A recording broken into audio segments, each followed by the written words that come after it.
What defines a big club in 2016?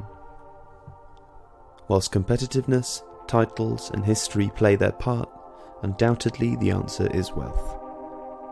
The influx of wealth at Manchester City saw the club soar to their current heights.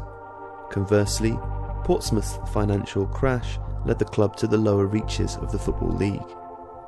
Leicester City proved this season that wealth isn't everything, yet few would consider the Foxes a big club.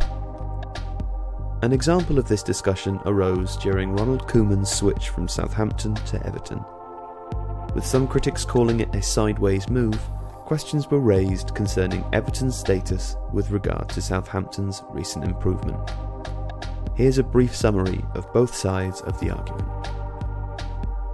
The club have struggled under Roberto Martinez, but for the decade before his appointment, Everton were a steady top 7 team. Historically, Everton have achieved more, winning 9 championships and 5 FA Cups. Their current squad is worth more and, arguably, has a greater level of individual talent and potential. Southampton have finished 6th, above Everton, 2 years running.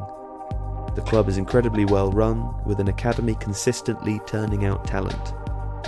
Their lack of historical success has no bearing on their current ability.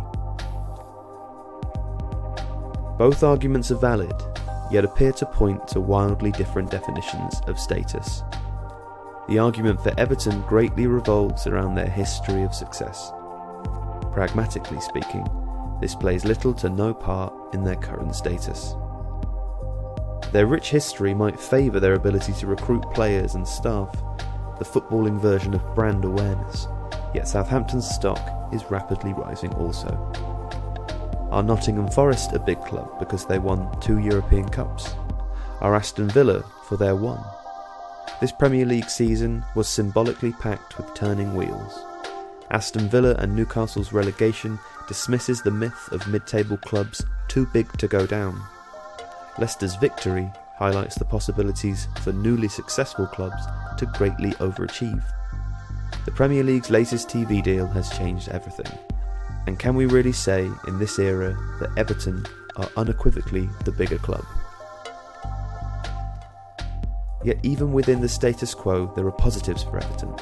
With a new owner, investment promises and a superb new manager, the club's ambition is suited to the current climate. By virtue of their financial situation, Koeman's movement between the two clubs shifts the balance alone. With the Dutchman and some spending money, Everton can understandably be considered the better placed club, if not the bigger club.